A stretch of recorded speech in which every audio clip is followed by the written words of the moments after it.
Hey everybody, it's Britt Benner and welcome back to my channel where today, coming in a little late, but I wanted to do the mid-year freakout tag that I saw Simon Savage, who I'm always going to for bursts of inspiration and just general book recommendations. I saw him post this and I've seen it on some subsequent booktubers as well. So this is the first time I've ever done anything like this particular challenge. So bear with me. So yeah, let's get into it. All right. So the first question: how has your reading year been so far? I've had a really good reading year. I mean, again, the best things for me have been debuts. They've all been incredibly stellar. So yeah, that's been the biggest thing. When I was looking back, I wondered, did I have as many absolutely 5-star out of the park reads as I did last year? And I haven't yet. There's been a lot of things that have been really solid and I would recommend, but those absolutely incredible books, not as many yet. But I feel like there's still time. And certainly within this group, I think are a lot of the 5-star reads. What is the best book you've read so far this year? Okay, so the best book that I read so far this year, which also encompasses a lot of the other questions on this list, but for me, I think just in terms of resonance, and it's just so stuck with me, especially emotionally, has been The Correspondence by Virginia Evans. I could go on and on about this book. This would be the book that I would probably give, anyone and say, read this book. It's just beautiful and really what a remarkable debut. Can't wait to see what Virginia comes up with next, but I think it's truly just phenomenal. Best sequel that I've read so far this year. I haven't read any sequels because I don't have anything to say to that except I should probably read a sequel. And there are certain things that I do want to get into. I started the V.E. Schwab, the Thread series. I really loved the first one, so I'd like to get to the second one of that, but just haven't done it yet. The new release you've not yet read but want to. I think the one that's sticking out the most to me right now is Flashlight by Susan Choi, which I am determined it's going to be my next book. And I might start it on audio and split it, but I feel like the longer I wait, the less chance I will have to actually read it. And I've heard so many amazing things about it. I'm also thinking it could possibly be a Booker title. So that's another thing that's spurring me on to get to it. But right now, that is, for me, the biggest. What was your biggest disappointment of the year so far? That would be, and I spoke about this on a previous video, Aftertaste.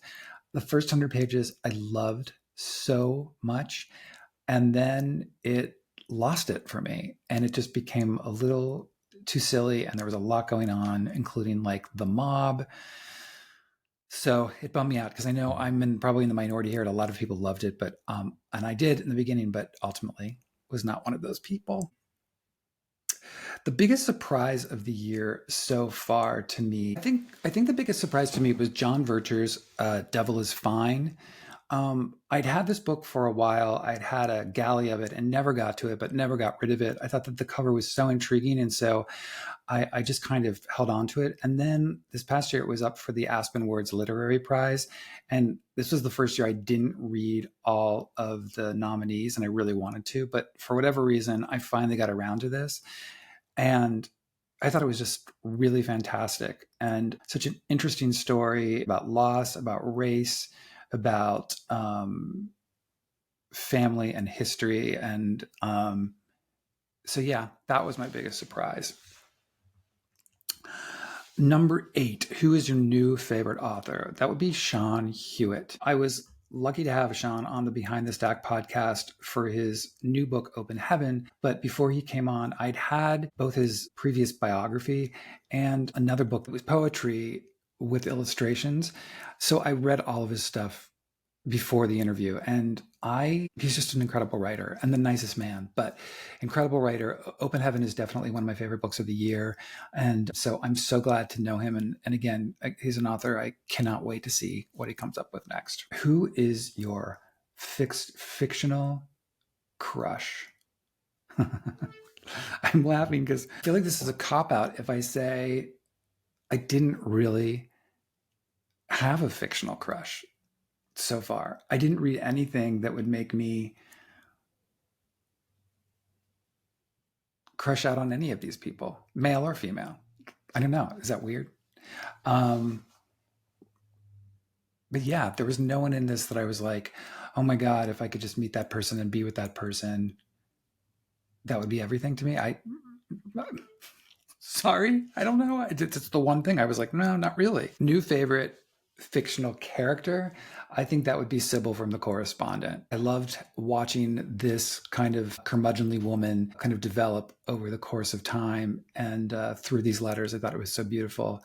I thought she was so memorable in the way that Olive Kittredge is memorable the first time I read Olive Kittredge. And it's one of those characters who will stick with me. It's also such an incredible role for Meryl Streep.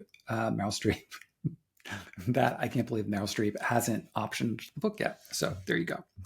Then, what is a book that made you cry? All right, I've already talked so many times about Correspondent, and yes, it made me sob like a baby. The other book, though, so I'll just give something else a little more color here, was Atmosphere by Taylor Jenkins Reid. Totally brought on the waterworks for me a few times. And I knew it would. Total romance palooza, but I knew what I was getting into. But yeah, totally made me cry.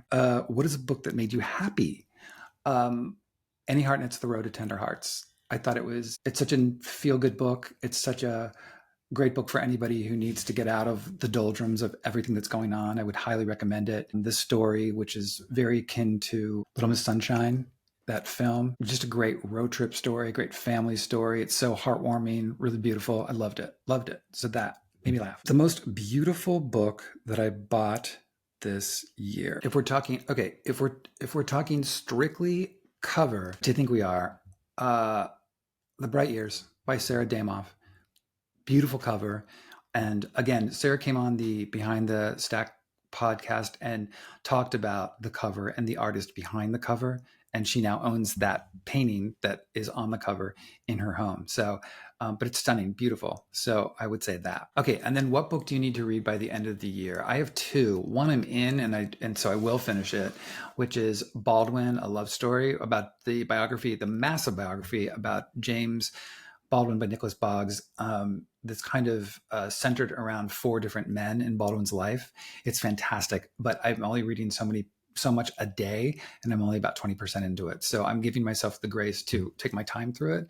The other thing that I really want to read before the end of the year, because it already came out, which is Playworld by Adam Ross. So that's one of the things I'm prioritizing for fall. Oh my God. And you guys, I just realized that I skipped one of the questions, which is, what is my most anticipated book for the second half of this year? And that is John Irving's Queen Esther, which is a prequel to The Cider House Rules. So that's what that is, which I guess kind of fits having it at the end since it's the second half of the year. So yeah, those are my books. Let me know if any of these are on your list, if you're thinking about any of these, if you've read any of these. I'd love to know your thoughts. I hope you're all having a great week, and I'll see you all soon.